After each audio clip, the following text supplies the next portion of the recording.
নমস্কার বন্ধুরা, test best রেসিপিতে সবাইকে স্বাগত। নিশ্চয়ই অপেক্ষা রাখে না আজকে কিসের রেসিপি আপনাদের সাথে শেয়ার করতে চলেছি। আজকে ইলিশ মাছের এমন একটা রেসিপি শেয়ার করব যেটা গরম ভাতে খেতে দুর্দান্ত লাগবে। আজকের রেসিপিতে এমন কিছু উপকরণ মেশাবো আর তাছাড়া এমন বিশেষ কিছু টিপস বলে দেব যাতে এই মাছ খেতে হবে অনেক অনেক বেশি সুস্বাদু। শুধু সাথে চাই গরম গরম ধোয়া ওঠা ভাত। চলুন দেখে নেওয়া যাক আজকে কি করে তৈরি করছি ইলিশ মাছের রেসিপি।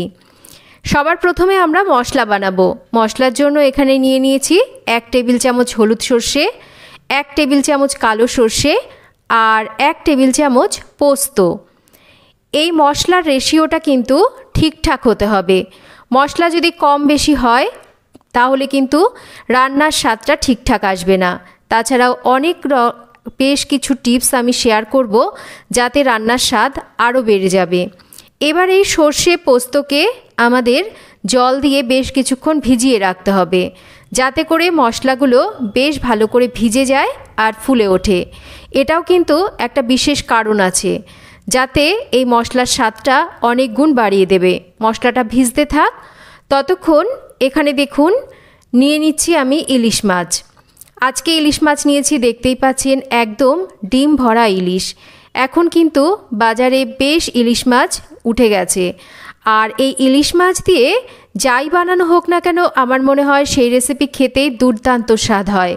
তবে আমার মনে হয় খুব বেশি এক্সপেরিমেন্ট না করে খুব সাদাসিধা ইলিশ মাছ দিয়ে যদি আমরা রেসিপিগুলো তৈরি করি তাহলে আমার কাছে মনে হয় সেটা খেতে বেশি ভালো হয়।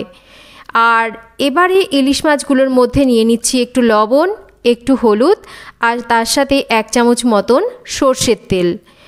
এই সর্ষের তেলটা দেওয়ার কারণে লবণ হলুদটা কিন্তু মাছের গায়ে ভালো করে আমরা মাখিয়ে নিতে পারবো। খুব ভালো করে লবণ হলুদ তেল দিয়ে মাছটাকে আমরা এই রকম মেখে নেব যাতে করে মাছগুলোর মধ্যে ভালো করে লবণ হলুদ তেলটা মেখে যায়। আর এবার এই মাছগুলোকে আমরা কিছুক্ষণ একটা সাইডে রেখে দেব। তাছাড়া কাঁচা সর্ষের তেলের সাথে কিন্তু ইলিশ মাছের একটা অন্য রকম সম্পর্ক রয়েছে। এই লবণ হলুদ কাঁচা সর্ষের তেল মাখালেই যেন ইলিশ মাছের মধ্যে একটা দারুণ সুন্দর গন্ধ বেরোতে থাকে। আগে কিন্তু ইলিশ মাছের স্বাদ অন্য রকম ছিল, মানে এখনকার ইলিশের থেকে আগের ইলিশ কিন্তু অনেক বেশি সুস্বাদু ছিল। তাই আগে কিন্তু মা ঠাকুমারা এই রকম শুধু লবণ হলুদ সর্ষের তেল দিয়েই মাছটাকে এমনভাবে বানাতেন কোনো মশলা ছাড়া, সেটাই যেন খেতে অমৃত সমান লাগতো। এদিকে দেখুন মশলাগুলো খুব ভালো করে ভিজে গেছে। এর মধ্যে দিয়ে দিচ্ছি 7-8টা কাঁচা লঙ্কা, তার সাথে অল্প একটু লবণ দিয়ে যদি মশলাটাকে আমরা বাটি তাহলে সর্ষে পোস্ত কিন্তু কখনোই তেতো হবে না। মশলাটাকে মিহি করে বেটে নিচ্ছি। এই মশলা বাটাটা যাতে একদম চন্দনের মতন মিহি হয় সেটা খেয়াল রাখতে হবে। তাছাড়া মশলা যেহেতু বেশ কিছুক্ষণ ভিজিয়ে রেখেছিলাম বাটতেও সুবিধা হয়, তাছাড়া মশলার স্বাদটাও কিন্তু অনেক গুণ বেড়ে যায়। শুকনোভাবেও অবশ্যই গুঁড়ো করে নিয়ে মশলাটাকে ইনস্ট্যান্ট জল দিয়ে বেটে নেওয়া যেতে পারে, কিন্তু সেক্ষেত্রে মশলার স্বাদটা কিন্তু এতটা ভালো আসে না।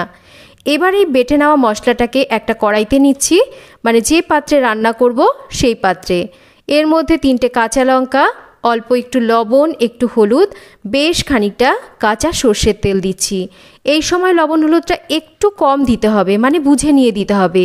মাছের মধ্যে আগে থেকে লবণ হলুদ মাখানো রয়েছে, তাছাড়া মশলা বাটার সময়ও অল্প একটু লবণ দেওয়া রয়েছে। খুব ভালো করে পরিষ্কার হাত দিয়ে এই মশলাটাকে আমরা ভালো করে মিশিয়ে নেব। এবার এই ইলিশ মাছের পিসগুলোকে দিয়ে আমরা ভালো করে মশলার মধ্যে উল্টে পাল্টে মাছের গায়ে যাতে ভালো করে মশলাগুলো লাগে এইভাবে মশলা মাখিয়ে নেব। যে পাত্রের মধ্যে ইলিশ মাছগুলোকে লবণ হলুদ মাখিয়ে রেখেছিলাম অনেকটা পরিমাণ মশলা সেই পাত্রের মধ্যে ছিল। মশলা তো নষ্ট করা চলে না, তাই সেই মশলাটাকেও কিন্তু আমি এর মধ্যে দিয়ে দিচ্ছি। এবার যেটা না দিলেই না, যাতে করে এই মাছের স্বাদ অনেক অনেক গুণ বেড়ে যাবে, সেটা হলো নারকেলের দুধ। তবে খুব বেশি দেওয়া যাবে না। এখানে আমি ছোট বাটির 1 বাটি মতো নারকেলের দুধ দিচ্ছি। এবার একটা ঢাকা দিয়ে দেব। এতক্ষণ কিন্তু আমি গ্যাস জ্বালাইনি। এবার গ্যাস জ্বালিয়ে দেব, একদম লো ফ্লেমে রেখে ঢাকা দিয়ে আমাদের রান্নাটাকে করতে হবে যাতে একদম স্টিমে রান্নাটা হয়। দেখুন একটু ঢাকা খুলে দেখিয়ে দিচ্ছি, রান্নাটা কিন্তু অলমোস্ট হচ্ছে, তবে মাঝখানে কিন্তু একদমই ঢাকা খোলা চলবে না, তাতে ফ্লেভারটা বেরিয়ে যাবে। বেশ কিছুক্ষণ পর, মোটামুটি মিনিট 10 পর ঢাকাটা সরিয়ে নিয়েছি। আর এই মাছ কিন্তু রান্না হতে খুব একটা সময় বেশি নেয় না। দেখুন তেলটা উপরে ভেসে উঠেছে, আমি ওপর থেকে আরও একটু কাঁচা সর্ষের তেল দিয়ে দিচ্ছি। গ্যাসের ফ্লেম বন্ধ করে ঢাকা দিয়ে আরও 10 মিনিট এটাকে স্টিমে রাখতে হবে, যাতে করে এটা এই স্টিমের ভাপে ভাপে আরও সুন্দরভাবে মাছটা একদম মোমের মতো নরম হয়ে যায়। এবার 10 মিনিট পর দেখুন আপনাদের সার্ভ করে দেখিয়ে দিচ্ছি।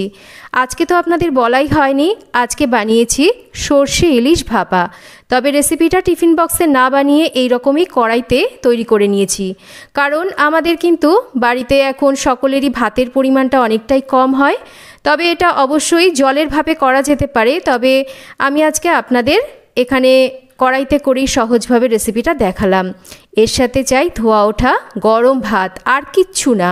আমার মনে হয় এই রকম একটা ইলিশ মাছের পদ থাকলে বাঙালি এই এক পদে খেয়ে উঠতে পারবে। তো কেমন লাগলো আজকের এই ইলিশ মাছের রেসিপি, একটা কমেন্ট করে জানাবেন। রেসিপি ভালো লাগলে অবশ্যই একটা লাইক করবেন আর রেসিপিটা শেয়ার করবেন। আপনারাও বাড়িতে যারা নতুন ইলিশ মাছ রান্না করছেন তারা একবার এই ছোট ছোট টিপসগুলো ফলো করে রান্নাটা করে দেখতে পারেন। আশা করছি আপনাদের সবার খুব ভালো লাগবে বা বাড়ির সকলে খেয়ে ভীষণই প্রশংসা করবে। তো রেসিপি ভালো লাগলে একটা লাইক করবেন, রেসিপি শেয়ার করবেন, আর যদি চ্যানেল সাবস্ক্রাইব করা না থাকে চ্যানেলটাকে সাবস্ক্রাইব করবেন। সবাই ভালো থাকবেন, আবার ফিরে আসব নতুন কোনো রেসিপি নিয়ে। এতক্ষণ আমার সাথে থাকার জন্য অসংখ্য অসংখ্য ধন্যবাদ। আপনারাও অবশ্যই বাজারে যতদিন ইলিশ মাছ পাওয়া যাচ্ছে একবার রেসিপিটা অন্তত বাড়িতে বানিয়ে দেখুন, আর আমাকে কমেন্ট করে জানান আপনাদের কেমন লাগলো আজকের এই দারুণ সুস্বাদু ইলিশ মাছের রেসিপি।